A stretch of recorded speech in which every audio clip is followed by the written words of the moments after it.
Before I put the engine and transmission back in, thought I'd go ahead and paint the linkages for the transmission, and then this was the radiator rod, blasted it clean.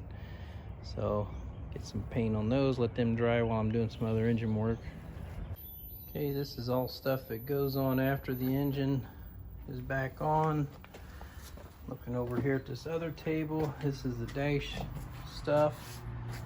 These will go back on after the engine's in. So what I see laying out for parts here is the back housing, flywheel, and clutch. So I got to get those on the engine. So I'll put the engine on the hoist off the stand, because the stand is in the area where this stuff goes. So I got to put it on the hoist and then put this stuff on. Okay, we got the flywheel, clutch on, and got to make sure you get this plate on first before you do any of that. It's where the starter will mount, and we're ready to join the transmission to this. Here we got the transmission partially bolted, got the top bolts, one side bolt on the plate, got a couple other long bolts. I got to look at some pictures to see how those transmission mounts go on there for that cross member. And got the linkages on there after they were painted. Long day, but the motor is mounted back in there, the transmission, cross member. So just got a lot of things to put back on the engine now. Getting ready to put this fuel pump back in. See, there's a fuel line. This goes back under this way to that part of the engine.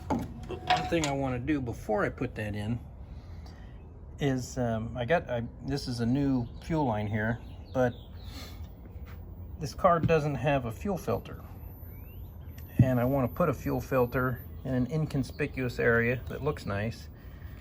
And at AutoZone I found this nice glass and chrome Spectre inline filter, and it comes with some adapters, so it's just the right length in here. So what I can do is I'm going to cut this hose and put these adapters in here, and then this will connect to the original fuel line, and this stays connected to the fuel pump. So I basically keep the integrity of the system, but I also add some protection. And I wanted the fuel filter on in front of the pump and in front of the carburetor. That way I can protect the screens in the pump and the carburetor both. So I'll make the modifications to this, and then I'll install this in the car. Okay, we got that fuel filter installed. From the top you don't even really see it, but from the bottom I made sure that if anything's going to touch the frame, it's just the metal. So that's the metal piece of the connector can potentially touch on that frame. It's just right up against it, and I think that'll protect the filter, or protect the pump and the carb.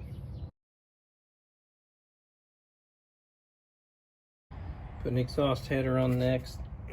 Just a reminder, there's two oil lines that use these nuts.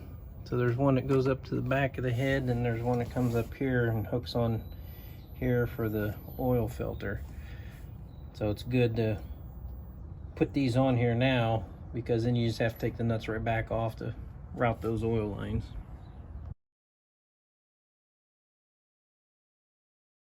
Next thing, before putting more things on there, had to get this hood latch in, because the radiator sits right up against there. It'd be almost impossible to get to these nuts. So hopefully there's not much adjustment on there, so hopefully that lines up pretty good. We'll see. I put it back where it was, and then this is the cable for the release. It goes up under the hood, and I lined it up so that, you know, it pulls on this way to release the hood latch. And then there's one wire harness holder there.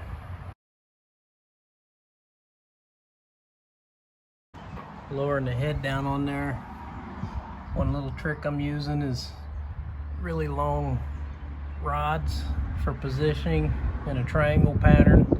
I can just let it down like a 1/4 inch, 1/2 inch at a time. Keeps everything in position. It gives me time to stop and make sure oil lines, hoses, and stuff like that aren't getting in the way.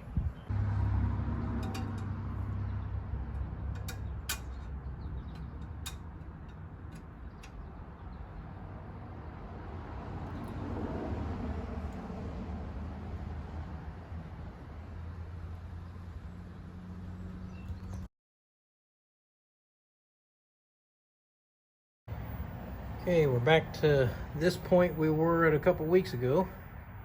Put some fluid in there. I haven't put oil in yet, just in case there's something cracked. I don't want to waste a bunch of money on oil too. So I've got everything attached, radiator hoses attached, heater hoses attached, tightened. So I should be able to add fluid. I did figure out this cool little thing finally. Last time it fell off. You slide this piece out, put it up on there, and then the cap will go over it, and then this will seal off inside the radiator. So that locks it down pretty well that way. Show you here. That keeps it from falling over. Should take quite a bit because this block is empty. So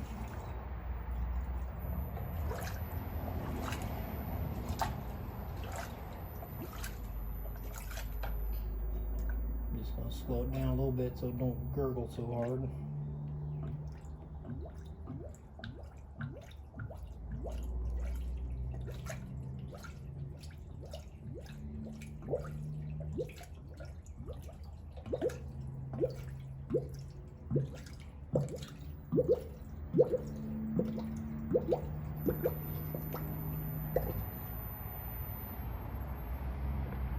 Okay, got the first batch in. Here goes the second one. There was some fluid in the radiator, so I'm not sure how much the block will take. I've got the oil plug out right now, just in case we see something.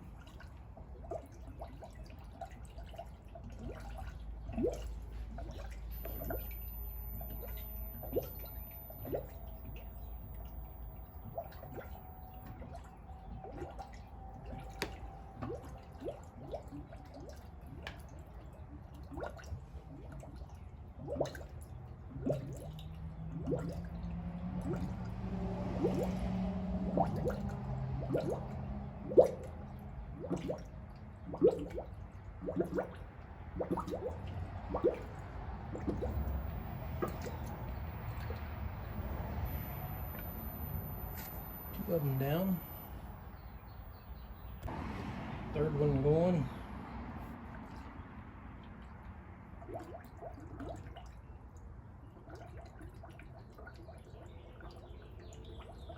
Didn't put as much in. Don't know if we're getting close to the top or not. What's nice with this adapter is once it quits flowing in, I just put the stopper in and take this off, and it's full, and then I can open this and pour the remainder back into the bottle. Handy little radiator filler.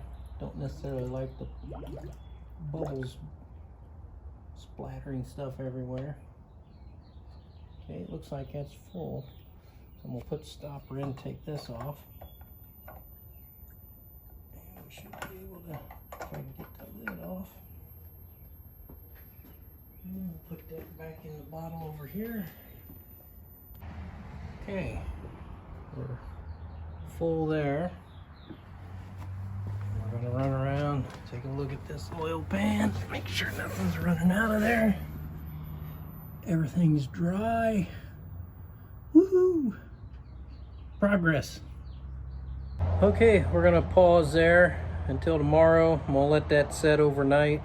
Come back and check the oil pan, make sure there's no coolant leaking out yet for the block. And if that checks out okay, I gotta hook up the oil pressure gauge yet. and then we put oil in it, and we should be ready to start it.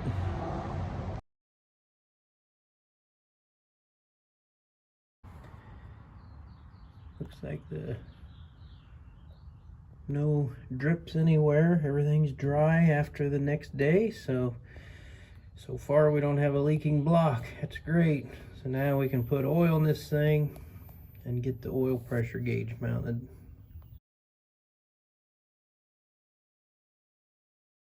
Getting ready to put the oil pressure gauge in, and got these visors that go under each dash cluster. So I want to get this guy in here before I start getting all the gauges in, but I definitely want to get the oil gauge in.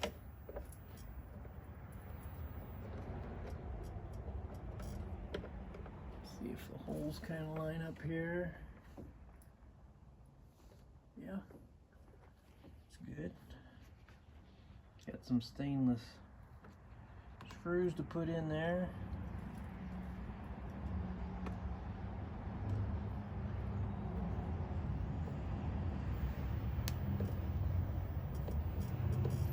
A little bit of taper. I forget the number of these screws, but I feel like they're the right size and they fit right into the little concave. So I'll just finish getting those in. Okay, got all the instrument visors on. I could see a little bit of body paint behind those. I thought, well, let's stick a gauge in there and see. And when you put the gauge in, it hides that, because the gauges have about 3/8 to a 1/2 inch of a lip on there that come up inside the hole, so I don't have to paint that to hide that. So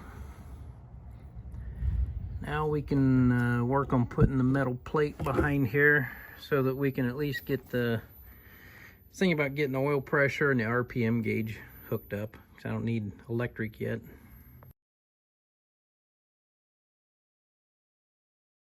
This gauge system has a bottom mounting bracket, and you can see the holes up under here, and I've got the emergency brake attached in there, so I got to take that, loosen those back up and use those nuts for these two holes here that line up with that. So we'll get that mounted in there, and then this piece here will bolt into that from the front. And then on the back side, we have the studs that we can mount gauges to. Okay, we got the bottom plate mounted, and we also got the back plate in position. One of the tricks, there's not much room in there, so you gotta leave these screws down till you get this in position, and then you can tighten the bottom ones. Now I can go around the back side and put the nuts that hold this in position. Okay, we see what holds the bottom of the gauge in there. We'll put the nuts on the back, but you see these square holes. Got these two button type bolts with square heads on them. And this spacer goes between the fiberglass and the metal plate for the gauges. So this is gonna be tricky. I can see why they had cost overruns producing this car. So what I'm gonna do is I gotta get the spacer in position. I'll use this dental pick to kind of hold it and get it in position. Otherwise, we might have to take all the bolts back out along the bottom of that. There's quite a bit of flex right now because I don't have anything tight. So we'll see if I can get these spacers to go back in there. Got the first one in there. I was able to pick this up just a little bit and get it to wobble some more. Okay, got both of the top brackets on. Now we can go put the nuts along the bottom edge. Okay, 4 retaining nuts on the back side are all tight. So now the holding bracket for the gauges are in place.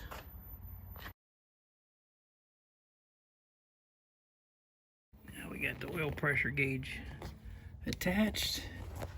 And we also have a line connected to it.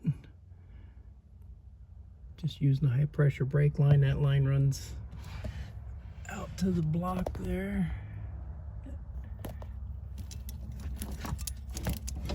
That guy right there. So now when we start the engine, we'll have oil pressure, fuel tank. I haven't checked that gauge. I put a new sending unit on it, and I've checked the wiring and all that, so it'll be a bit before I get that fuel gauge working. Okay, I've got the RPM gauge. The cable has a square end on the gauge end. It has like a keyway on the other that goes up under the distributor. So I've got that routed. I just brought it through this main hole here. There'll be clips that go on. There's a routing clip there. So there'll be a couple other clips that straighten that out later. And then also I took this oiling wick out and put some long-lasting WD-40 lube inside there and put that wick back on for the oiler. There's an oiler on the distributor also. I'll just put some 10W30 in that. So this guy's ready to mount in. Okay, got the RPM gauge mounted, and the other gauges I'll put in after get the car running. Okay, well, we got the engine running, but the carb keeps flooding horrible. I set the float like super low and it still floods. And when I blow with my mouth on the thing, I can just, with the weight of the float, it'll seat off. So what I'm gonna do, I got this oil pressure tester, or sorry, fuel pressure tester at AutoZone. And it should have between 3 and 6 pounds of pressure. And I'm going to see if, you know, I rebuilt that fuel pump, but maybe there's something wrong in there and we're getting way too much fuel pressure, and it's just overriding the shut off in the float, the seat in there. So I'm going to put the camera over here to monitor RPM and oil pressure, because I haven't seen those work yet, because the car keeps flooding out before I get there.